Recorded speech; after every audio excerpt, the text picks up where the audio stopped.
Hello' আজি ৰাতিপুৱাই মই মোৰ ব্লগটো ষ্টাৰ্ট কৰিছোঁ বাছৰ পৰা।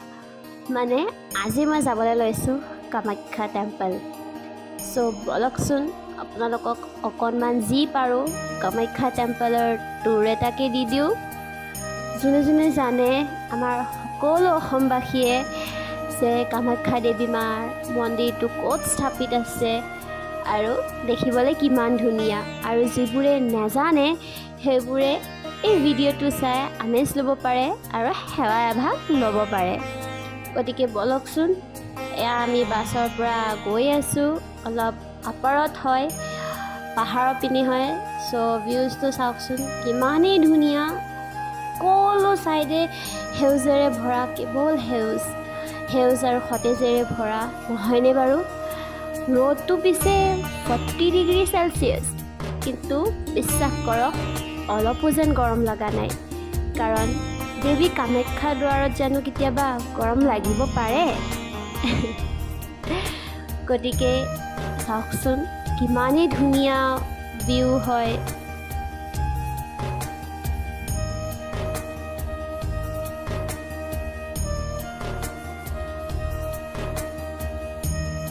পিছে মা কামাখ্যা দেৱী দৰ্শনলৈ আমাৰ অসমৰ পৰা কোনে কোনে আৰু কেতিয়া আহি ভাল পায় জনাবচোন। কেতিয়া মানে কি, মাত কামাখ্যা দেৱী দৰ্শন হেঁপাহ কেতিয়াও নপলায়, যিমানো দৰ্শন নকৰে কিয়। এয়া চাওকচোন কিমান এটা ডেঞ্জাৰাছ টাৰ্ণিং হয়, কিন্তু কিমান এটা ভিউটো কিমান ধুনীয়া লাগিছে, নহয়নে বাৰু?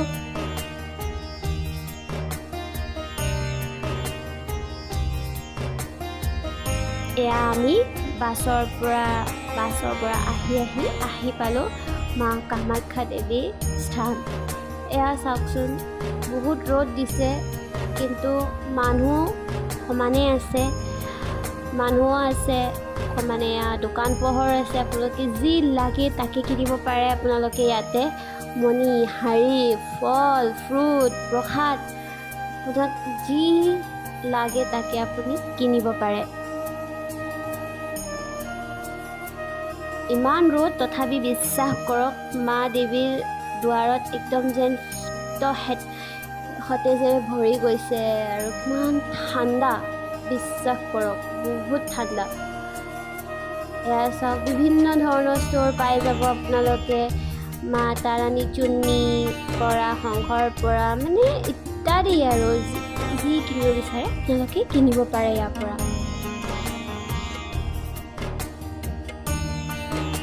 এয়াই হ'ল দেৱী কামাখ্যাৰ প্ৰমুখ দুৱাৰ।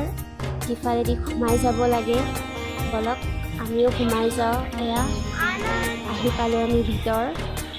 অলপ ভিৰ থকাৰ বাবে ব্লগটো কণ্টিনিউ কৰিব পৰা নাই।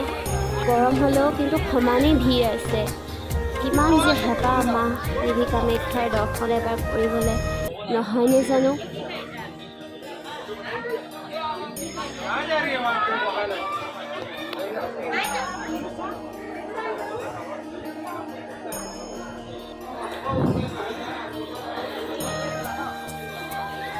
চাওকচোন দেৱী মাৰ এই পাঁচটা কিমান যে ধুনীয়া লাগিছে দেখিবলৈ। একদম ৰ'দৰ পোহৰত জিলিকি আছে যেন, নহয়নে বাৰু?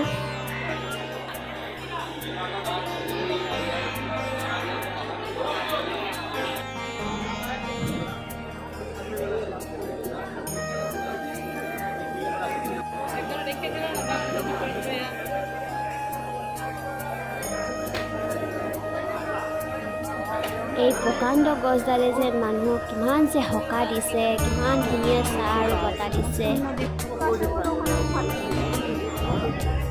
এয়া দেখিছেনে বাৰু? মোৰ হাতত এজনী পাৰৰ পোৱালি আছে, মানে উৰিব নোৱাৰে, তাই সৰু পাৰৰ পোৱালি আছে।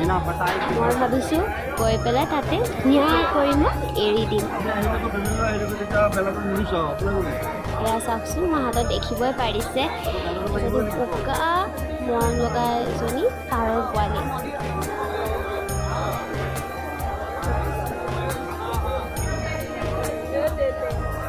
এয়া এয়া দেখিব পাৰিছে মই এৰি দিলোঁ।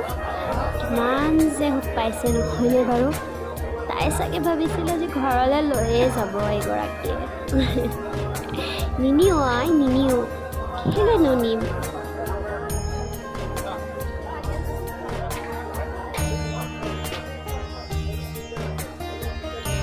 ৰ'দটো পিছে চোকা হ'লেও গৰম যেন অনুভৱেই হোৱা নাই।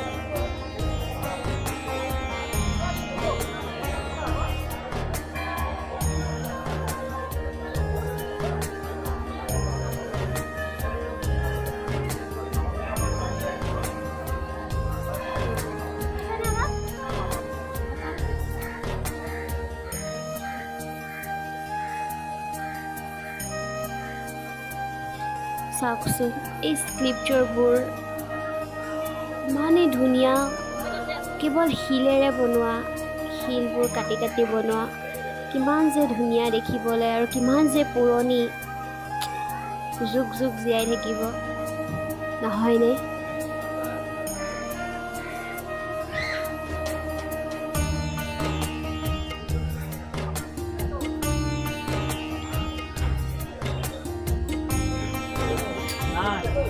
এয়া চাওকচোন ডাঙৰ ডাঙৰ কিমান ডাঙৰ ছাগলী, বোলে ছাগলী আৰু পাৰই একেলগে লাঞ্চ পাৰ্টি কৰি আছে। মই সুধিলোঁ কিহে ছাগলী ভাই, গৰম লগা নাইনে? তেওঁলোকে কৈছে নাই লগা হেনো, তেওঁলোকে ইয়াতেই থাকি ভাল পায়।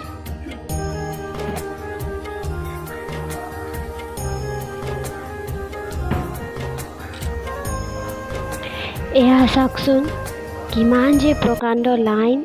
এয়া হৈছে মাৰ গৰ্ভগৃহৰ যোৱাকৈ এটা ৰাস্তা। মানে আপুনি ৰাতিপুৱা লাইন লগালেহে গধূলিলৈকেহে আপুনি সেই দুৱাৰত প্ৰৱেশ কৰিব পাৰিব। মাৰ যোনটো কোৱা যায় গৰ্ভগৃহ, সেইটোতে যাবলৈ আপোনালোকে বহুত সময়ৰ পৰা লাইন লগাব লাগিব। চাওকচোন পিছে আজি আমি দৰ্শন নহ'লোঁ, দৰ্শন হ'ব লাগিলে আপুনি এনেধৰণৰ লাইন পাতিব লাগিব। আমি এটা বিশেষ কামৰ কাৰণে অহাৰ বাবে আজি লাইন নাপাতিলোঁ। পিছে এয়া চাওকচোন কি ডাঙৰ ছাগলী, মইতো লাইফত দেখাই নাই, কিন্তু আজি ইয়াত দেখা পালোঁ। আৰু চাওকচোন কিমান ডাঙৰ ছাগলী, পূৰা ছাগলীৰ গেং ভৰ্তি হৈ আছে আৰু ন।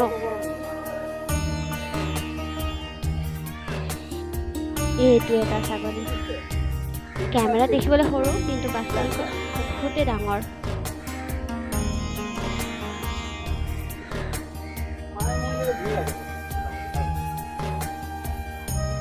এয়া চাওকচোন একেবাৰে ওপৰৰ পৰা মই ভিউ লৈছোঁ, কিমান যে দেখিবলৈ ধুনীয়া, একদম ৰ'দেই যেন জিলিকাই তুলিছে আমাৰ মা কামাখ্যা দেৱী নহয়নে বাৰু। সোণালী ৰঙেৰে সেউজীয়া কৰি পেলাইছে, সোণালী ৰঙেৰে ৰঙীন কৰি পেলাইছে যেনে।